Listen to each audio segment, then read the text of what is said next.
Yes, yes. I am a native of this area, and I came back as a dentist back in 1971. Practiced dentistry for 16 years. And while I was practicing dentistry, I developed William Hill Manor. That was fun. Yeah. Because there was a nursing home across the street, and it always felt, from my dental office, it always felt like they were kind of lining people up in front of a nursing station. Very institutional. Yeah. And a lot of my patients were older in my dental practice, and I thought, gee, maybe something less institutional would be great, more like a hotel. Yeah. And I developed William Hill Manor, and it turned out to be just really special for me. Challenging, but it was so much fun. My third grade teacher was at William Hill Manor. My principal eventually showed up at William Hill Manor. He was old enough. He didn't remember a lot of the bad things. He just remembered the good things about my high school career. I was an athlete growing up, and I didn't smoke. I didn't drink all through college. And for some reason, I got involved with cocaine. I was introduced to cocaine.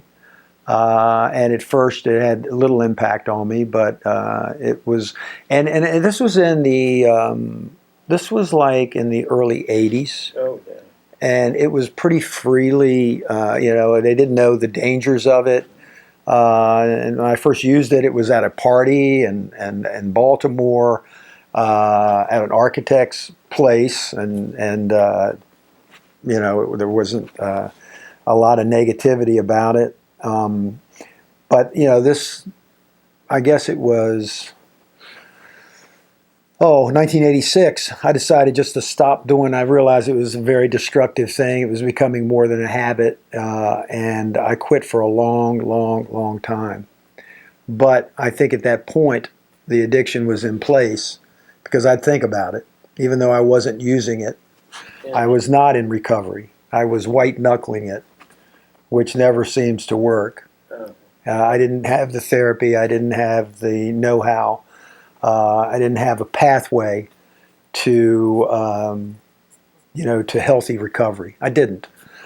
So I think it was like 8 years. My mom died in 1986, and I kind of put a line in the ground that I'm not going to do this stuff anymore. Uh-huh. And it lasted for a long time. But then maybe 8 years later, started again, and this time it really took me down. Because I was the most self-reliant person. I was taught as a kid to be self-reliant, to work out your issues, to be tough. And to be tough meant that you would not give up, you were tenacious, you were persistent, you would get at it, you'd find a way to do something.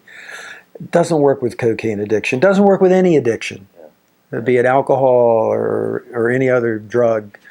I was powerless. And it took me a long time. It was not easy for me to actually come to that conclusion that I was powerless. I had to fall off my horse, so to speak. And I'm lucky to survive. I had such support from Sheila, from my family, my children. And it was just amazing that I had that,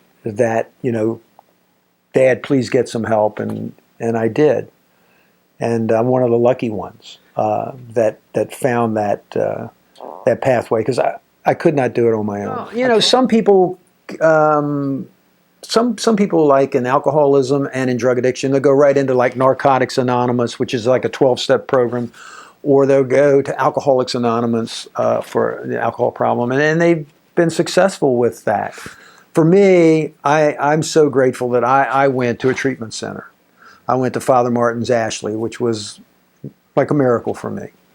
And did you go kicking and screaming? No. I actually was grateful to go. I knew. I embraced, you could call it an intervention. It was just, I was caught using this stuff.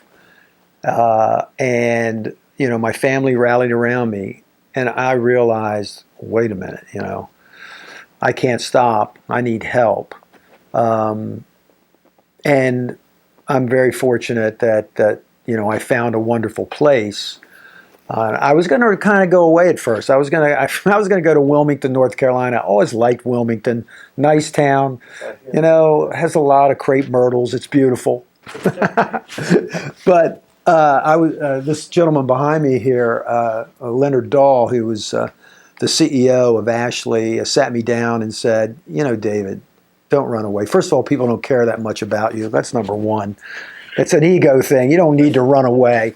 And second, go back and face up to it. You know, make amends," which I did with all 3 shifts of. I worked with a couple hundred people, and I apologized. They didn't have to accept my apology, but I needed to give it.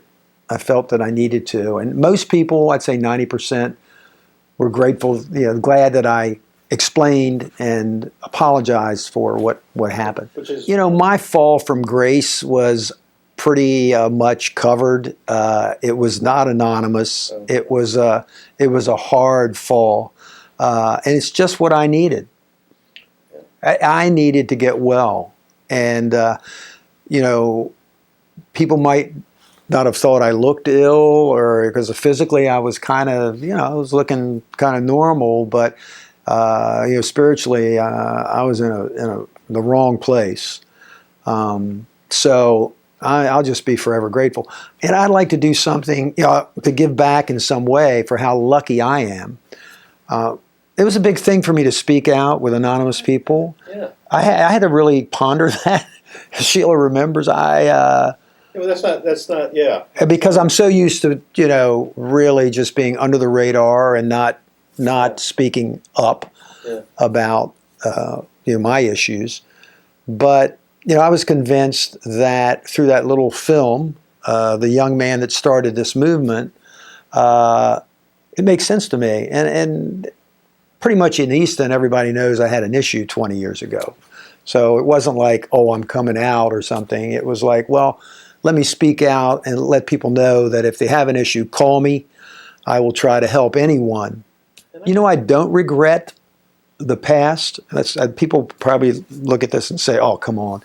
But I don't, because something changed inside of me with the help that I got and the treatment that I got, redirected my life, and has allowed me to be there for other people. Yeah.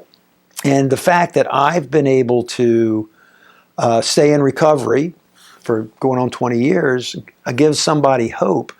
Because I remember thinking, can I stop doing this 20 some years ago?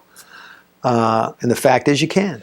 Well, I think what's happening is you're seeing, a cross-section of people with issues. It's not like, you see a movie where someone is like the town drunk or something.